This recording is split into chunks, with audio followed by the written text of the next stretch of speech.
Aladdin and company. But the feeble hands and helpless, groping blindly in the darkness, touch God's right hand in that darkness, and are lifted up and strengthened. Longfellow. It is not always the man who struggles hardest who gets on in the world. It is the direction as well as the energy of struggle that counts in making progress. To get ahead, you must swim with the tide. Men prosper and succeed who work in accord with natural forces.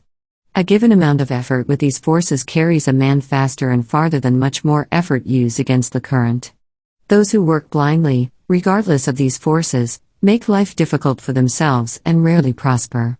It has been estimated by wise observers that, on average, something like 90% of the factors producing success or failure lie outside a man's conscious efforts, separate from his daily round of details.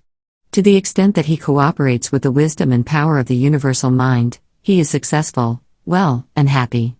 To the extent that he fails to cooperate, he is unsuccessful, sick, and miserable. All down the ages, some have been enabled to taste and see that the Lord is good.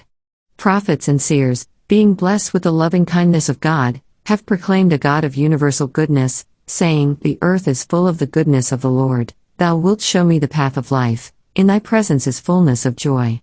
Now we know that this infinite good is not more available to one than it is to all. We know that the only limit to it is in our capacity to receive. If you had a problem in mathematics to work out, you would hardly gather together the necessary figures and leave them to arrange themselves in their proper sequence. You would know that while the method for solving every problem has been figured out, you have got to work it. The principles are there, but you have got to apply them. The first essential is to understand the principle, to learn how it works, how to use it. The second, and even more important part, is to apply that understanding of the problem at hand. In the same way, the principle of infinite energy, infinite supply, is ever available. But that energy, that supply, is static. You've got to make it dynamic. You've got to understand the law. You've got to apply your understanding in order to solve your problems of poverty, discord, and disease. Science shows that it is possible to accomplish any good thing. But distrust of your ability to reach the desired goal often holds you back, and failure is the inevitable result. Only by understanding that there is but one power, and that this power is the mind, not circumstances or environment, is it possible to bring your real abilities to the surface and put them to work. Few deny that intelligence governs the universe. It matters not whether you call this intelligence universal mind or providence or God or merely nature. All admit its directing power. All admit that it is a force for good, for progress. But few realize that our own minds are a part of this universal mind in just the same way that the rays of the sun are part of the sun. If we work in harmony with it, we can draw upon universal mind for all power, all intelligence, in the same way that the sun's rays draw upon their source for the heat and light they bring to the earth. It is not enough to know that you have this power. You must put it into practice, not once or twice, but every hour and every day. Don't be discouraged if, at first, it doesn't always work. When you first studied arithmetic, your problems did not always work out correctly, did they? Yet you did not, on that account, doubt the principle of mathematics. You knew that the fault was with your methods, not with the principle. It is the same in this. The power is there. Correctly used, it can do anything. All will agree that the mind that first brought the life principle to this earth, which imaged the earth itself and the trees and the plants and the animals, is all-powerful. All will agree that to solve any problem, to meet any need, the mind has but to realize the need, and it will be met. What most of us do not understand or realize is that we ourselves, being part of the universal mind, have this same power. Just as the drop of water from the ocean has all the properties of the great bulk of the water in the ocean. Just as the spark of electricity has all the properties of the thunderbolt. And having that power, we have only to realize it and use it to get from life any good we may desire. In the beginning, all was void, space, nothingness. How did universal mind construct the planets, the firmaments, the earth, and all things on and in it from this formless void?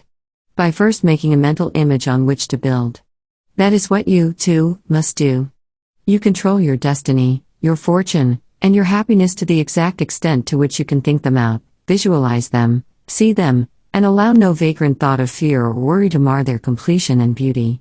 The quality of your thought is the measure of your power. Clear, forceful thought has the power of attracting to itself everything it may need for the fruition of those thoughts. As W.D. Wattles puts it in his Science of Getting Rich, there is a thinking stuff from which all things are made and which, in its original state, permeates, penetrates, and fills the interspaces of the universe. A thought in this substance produces the thing that is imagined by the thought. Man can form things in his thought, and, by impressing his thought upon formless substance, can cause the thing he thinks about to be created. The connecting link between your conscious mind and the universal is thought, and every thought that is in harmony with progress and good, every thought that is freighted with the right idea, can penetrate to universal mind. And penetrating it, it comes back with the power of the universal mind to accomplish it. You don't need to originate the ways and means. The universal mind knows how to bring about any necessary results. There is but one right way to solve any given problem. When your human judgment is unable to decide what that one right way is, turn to universal mind for guidance. You need never fear the outcome, for if you heed its advice, you cannot go wrong. Always remember, your mind is but a conductor, good or poor as you make it, for the power of the universal mind. And thought is the connecting energy. Use that conductor, and you will improve its conductivity. Demand much, and you will receive more. The universal is not a niggard in any of its gifts. Ask, and ye shall receive, seek and ye shall find, knock and it shall be opened unto you. That is the law of life. And the destiny of man lies not in poverty and hardship but in living up to his high estate in unity with universal mind, with the power that governs the universe. To look upon poverty and sickness as sent by God and therefore inevitable is the way of the weakling. God never sent us anything but good. What is more, He has never yet failed to give to those who would use them the means to overcome any condition, not of His making. Sickness and poverty are not of His making. They are not pieces of evidence of virtue but of weakness. God gave us everything in abundance, and He expects us to manifest that abundance. If you had a son you loved very much, and you surrounded him with good things which he had only to exert himself in order to reach, you wouldn't like it if he showed himself to the world half-starved, ill-kempt, and clothed in rags, merely because he was unwilling to exert himself enough to reach for the good things you had provided. No more, in my humble opinion, does God. Man's principal business in life, as I see it, is to establish contact with universal mind. It is to acquire an understanding of this power that is in him. With all thy getting, get understanding, said Solomon. Happy is the man that findeth wisdom, and the man that getteth understanding. The gaining of it is better than the gaining of silver, and the profit thereof than fine gold. She is more precious than rubies, and none of the things thou canst desire are to be compared unto her. Length of days is in her right hand, in her left hand are riches and honor. Her ways are ways of pleasantness, and all her paths are peace. She is a tree of life to them that lay hold upon her. And happy is everyone that retaineth her. Proverbs. When you become conscious, even to a limited degree, of your oneness with universal mind, your ability to call upon it at will for anything you may need, it makes a different man of you. Gone are the fears, gone are the worries. You know that your success, your health, and your happiness will be measured only by the degree to which you can impress the fruition of your desires upon your mind. The toil and worry, the wearisome grind, and the back-breaking work will go in the future as in the past to those who will not use their minds. The less they use them, the more they will sweat. And the more they work only from the neck down, the less they will be paid, and the more hopeless their lot will become. It is the mind that rules the world. But to use your mind to the best advantage doesn't mean to toil along with the mere conscious part of it. It means hitching up your conscious mind with the man inside you, with the little mental brownies, as Robert Louis Stevenson called them, and then working together or a definite end. My brownies. God bless them, said Stevenson, who do one half of my work for me when I am fast asleep, and in all human likelihood do the rest for me as well when I am wide awake and foolishly suppose that I do it myself. I had long been wanting to write a book on man's double being. For 2 days, I went about racking my brains for a plot of any sort, and on the second night, I dreamt the scene in Dr. Jekyll and Mr. Hyde at the window, and a scene, afterwards split in two, in which Hyde, pursued, took the powder and underwent the change in the presence of his pursuer. Many other famous writers have spoken in a similar strain, and every man who has problems to solve has had like experiences. You know how, after you have studied a problem from all angles, it sometimes seems worse jumbled than when you started on it.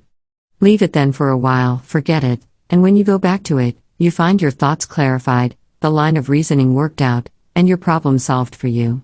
It is your little mental brownies who have done the work for you. The flash of genius does not originate in your own brain. Through intense concentration, you've established a circuit through your subconscious mind with the universal, and it is from it that the inspiration comes. All genius, all progress, is from the same source. It lies with you merely to learn how to establish this circuit at will so that you can call upon it at need. It can be done.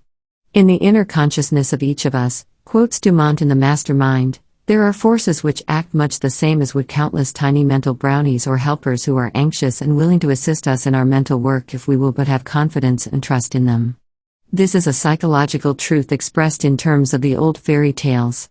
The process of calling into service these inner consciousness helpers is similar to that which we constantly employ to recall some forgotten fact or name. We find that we cannot recollect some desired fact, date, or name, and instead of racking our brains with an increased effort, we, if we have learned the secret, pass on the matter to the inner consciousness with a silent command, "Recollect this name for me," and then go on with our ordinary work. After a few minutes, or it may be hours, all of a sudden, pop, will come to the missing name or fact before us, flashed from the planes of the inner consciousness, by the help of the kindly workers or brownies of those planes. The experience is so common that we have ceased to wonder at it, and yet it is a wonderful manifestation of the inner consciousness workings of the mind. Stop and think a moment, and you will see that the missing word does not present itself accidentally or just because.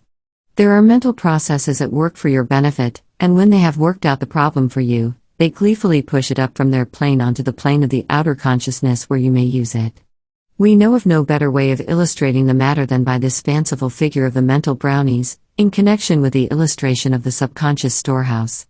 If you would learn to take advantage of the work of these subconscious brownies, we advise you to form a mental picture of the subconscious storehouse in which is stored all sorts of knowledge that you have placed there during your lifetime, as well as the impressions that you have acquired by race inheritance, racial memory, in fact.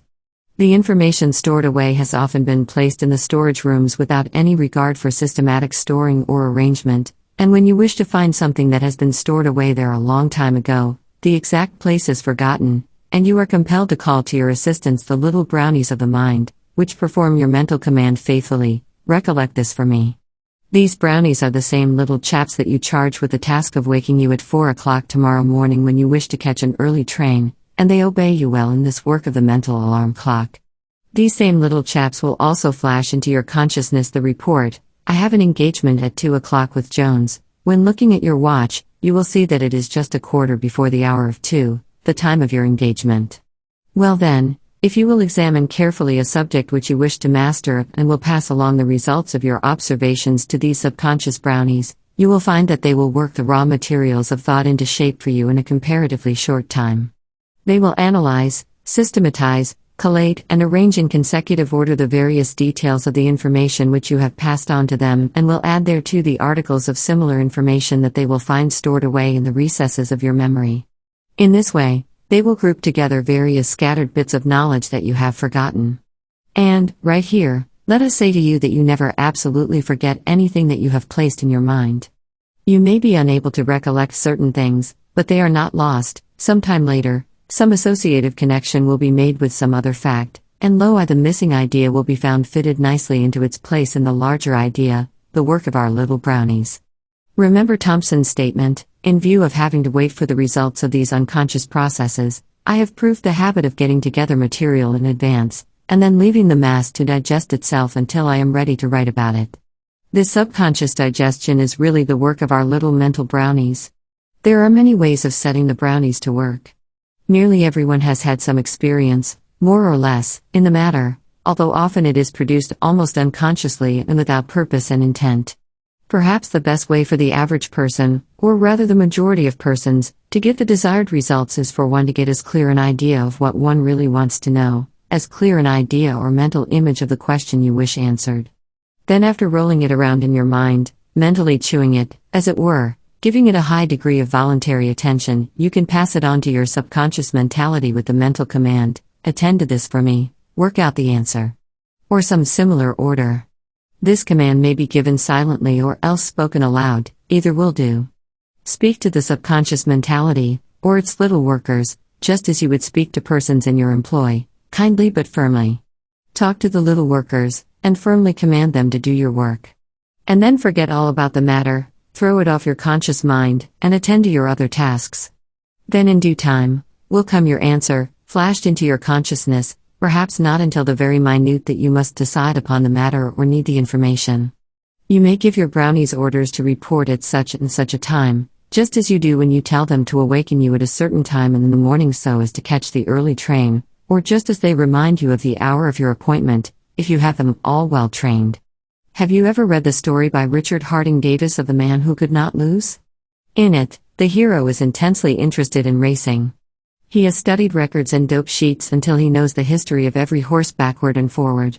The day before the big race, he is reclining in an easy chair, thinking of the morrow's race, and he drops off to sleep with that thought on his mind. Naturally, his subconscious mind takes it up, with the result that he dreams of the exact outcome of the race.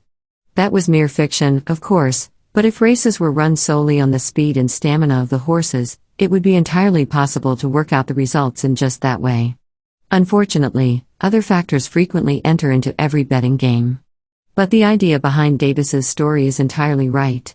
The way to contact your subconscious mind, the way to get the help of the man inside you in working out any problem is, first, fill your mind with every bit of information regarding that problem that you can lay your hands on. Second, pick out a chair or lounge or bed where you can recline in perfect comfort, where you can forget your body entirely. Third, let your mind dwell upon the problem for a moment, not worrying, not fretting, but placidly, and then turn it over to the man inside you. Say to him, "This is your problem. You can do anything. You know the answer to everything. Work this out for me." And utterly relax. Drop off to sleep if you can. At least drop into one of those half-sleepy, half-wakeful reveries that keep other thoughts from obtruding upon your consciousness. Do as Aladdin did, summon your genie, give him your orders, then forget the matter, secure in the knowledge that he will attend to it for you. When you wake, you will have the answer. For whatever thought, whatever problem you can get across to your subconscious mind at the moment of dropping off to sleep, that man inside you, that genie of your mind, will work out for you. Of course, not everyone can succeed in getting the right thought across to the subconscious at the first or the second attempt. It requires understanding and faith, just as the working out of problems in mathematics requires an understanding of and faith in the principles of mathematics. But keep on trying, and you will do it. And when you do, the results are sure. If it is something that you want, visualize it first in your mind's eye, see it in every possible detail, and see yourself going through it. Remove it will be necessary for you to go through when your wish comes into being. Build up a complete story, step by step, just as though you were acting it all out. Get from it every ounce of pleasure and satisfaction that you can. Be thankful for this gift that has come to you. Then relax, go on to sleep if you can. Give the man inside you a chance to work out the consummation of your wish without interference. When you waken, hold it all pleasurably in thought again for a few moments. Don't let doubts and fears creep in, but go ahead confidently, knowing that your wish is working itself out. Know this, believe it, and if there is nothing harmful in it, it will work out. Somewhere in universal mind, there exists the correct solution to every problem. It matters not how stupendous and complicated, nor how simple a problem may appear to be. There always exists the right solution in universal mind. And because this solution does exist, there also exists the ability to ascertain and prove what that solution is. You can know, and you can do every right thing.